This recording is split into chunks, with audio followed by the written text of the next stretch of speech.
Salom, aziz haqiqat izlovchilar.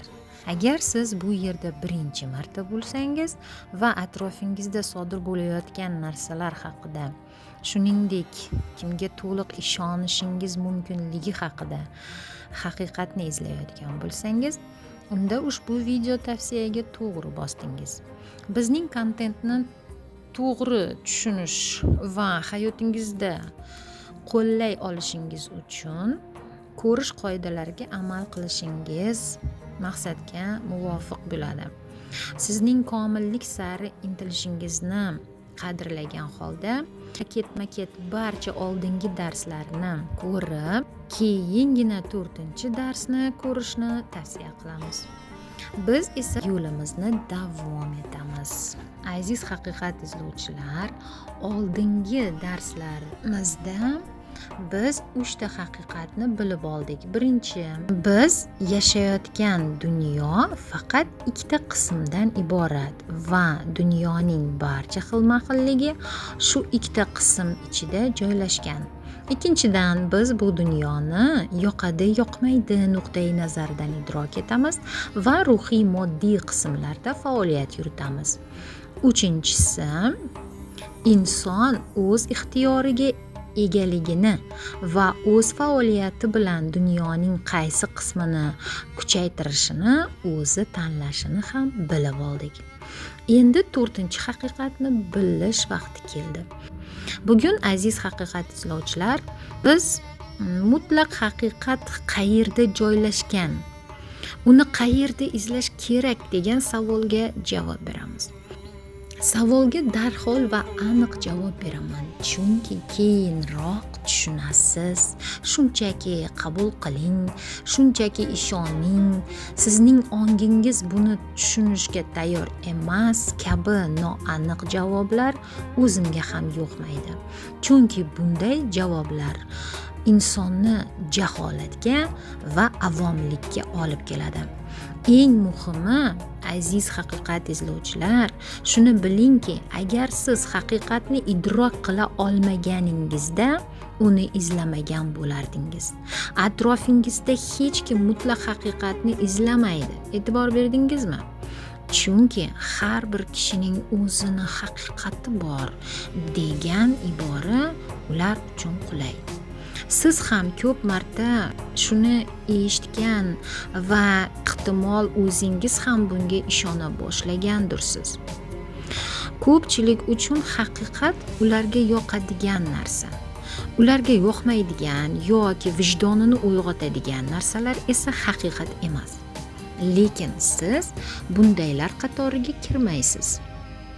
Chunki siz haqiqatni izlab, uni tushunishga harakat qilyapsiz. Biroq haqiqat hatto siz uchun ham juda noqulay va og'riqli bo'lishi mumkinligiga tayyor turing. Bugungi darsimizning savoli esingizda bo'lsa, javobini tinglang. Diqqat! Mutlaq haqiqat avvalo har bir tirik mavjudotning ichida va barcha olamlarni o'z ichiga olgan holda o'z makonida mavjud. Oddiyroq qilib aytganda, mutlaq haqiqat Xudo haqidagi ilm orqali idrok etiladi. Xudo haqidagi ilm esa dunyoning yetakchi dinlari, jumladan moddiy dunyo chegarasidan kengroq bo'lgan ilmda ochilgan. Moddiy dunyo chegarasi qayerda tugashini biz 2-darsda aytib o'tdik. 2-darsni ko'ring. Garchi mutlaq haqiqatni hoziroq uydan chiqmasdan moddiy dunyoda turib izlash mumkin bo'lsa-da, sizda mantiqiy savol tug'ilishi mumkin. Imkoniyatimizdan tashqaridagi narsani qanday topishimiz mumkin, deya shubhalanishingiz mumkin.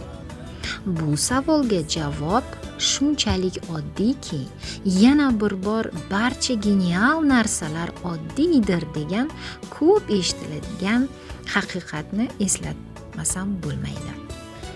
Moddiy imkoniyatlarimizdan tashqaridagi narsani aql, ong, qalb va idrok orqali izlab topish mumkin. Buning uchun dunyoning yetakchi dinlarining Qur'on, Injil, Bhagavad Gita kabi muqaddas kitoblarni o'rganish kerak. Bu o'rganish esa yetuk va rasmiy ruhiy ustoz rahbarligida amalga oshirilishi zarur. Biz hozir juda qulay zamonda haqiqatni idrok etish uchun eng yaxshi imkoniyatlar davrida yashayapmiz. Shu imkoniyatlardan foydalanmaslik odamzod uchun eng katta ahmoqlik va qaytarib bo'lmaydigan umrni behuda sarflashdir. Iymonli insonning aqlida darhol rad javobi va shubha paydo bo'lishi mumkin. Mening dinim barchanikidan yaxshiroq. Men dinimga xiyonat qilmayman. Rost Xudo faqat mening dinimda. Boshqa dinlar yolg'on gapiradi degan aqida paydo bo'lishi mumkin. Aslida tarixda bir dindan boshqasiga ixtiyoriy o'tgan odamlarning ko'plab misollarini ko'rib kelmoqdamiz. Odamlar xristianlikdan islomga, ateizmdan diniylikka, hinduizmdan buddaviylikka va teskarisiga oqim kabi o'tishmoqda.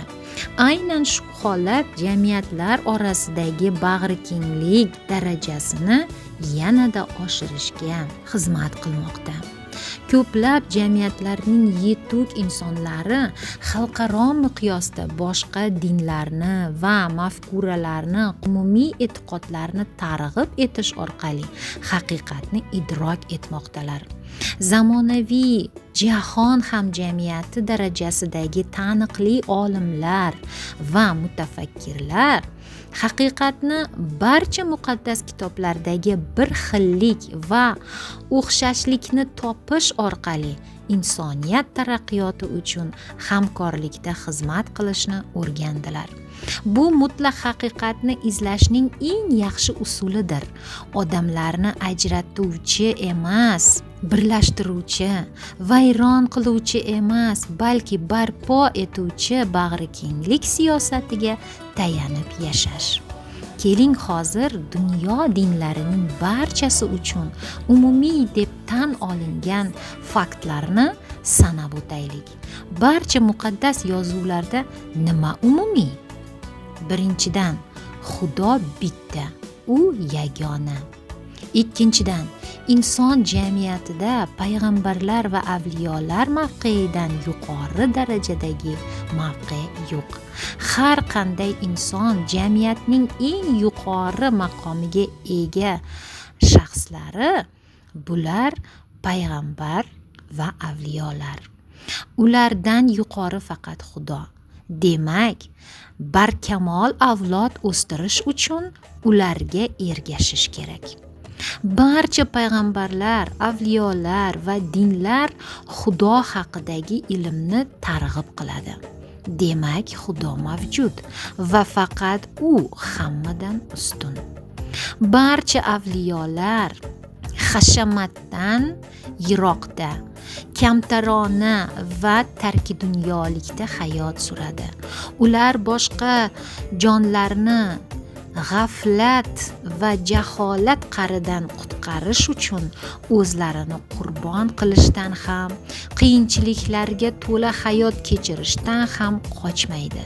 Demak, ruhiyat masalalari moddiy hashamatdan afzal va qadrliroq. Beshinchidan, barcha avliyolar doim boshqalarning ongini o'stirishga, qalbida Allohga muhabbat chirog'ini yoqishga xizmat qiladilar. Demak, inson hayotining maqsadi xizmat qilish, lazzatlanish emas. Barcha dinlarning avliyolari o'z ruhiy ustozlarining shogirdlik silsilasiga tegishli bo'lib, ular ham o'z navbatda avliyolardan o'rgangan va o'z yo'nalishlarida qutlug' shaxslar sifatida tan olingan. Demak, mutlaq haqiqatni ruhiy ustozsiz idrok etib bo'lmaydi. Xo'sh, aziz haqiqat izlovchilar, darsimizning bunday burilishiga nima deysiz? Agar siz norozi bo'layotgan bo'lsangiz, demak mutlaq haqiqat sizga ochila boshladi. Eslang, haqiqat noqulay bo'lishi mumkinligini aytgan edim. Biz avvalo o'zimiz bilan rostgo'y bo'lishni o'rganamiz. Mening 4 ta darsimdan siz dunyo, Xudo va o'zingizdan iborat bo'lgan 3 burchak mavjudligini bilib oldingiz. Shu 3 tomonda mutlaq haqiqatning 3 jihati yashiringan. Bugungi uy vazifangiz esa dunyo va Xudo bilan siz qanday munosabatda degan savolga javob bering va mutlaq haqiqat formulasini darslarimda berilgan bilimlarga tayangan holda chizib ko'ring. Zikriyona Music Bot'ga yuklang. Dars shu yerda tugaydi. Xayr, salomat bo'ling.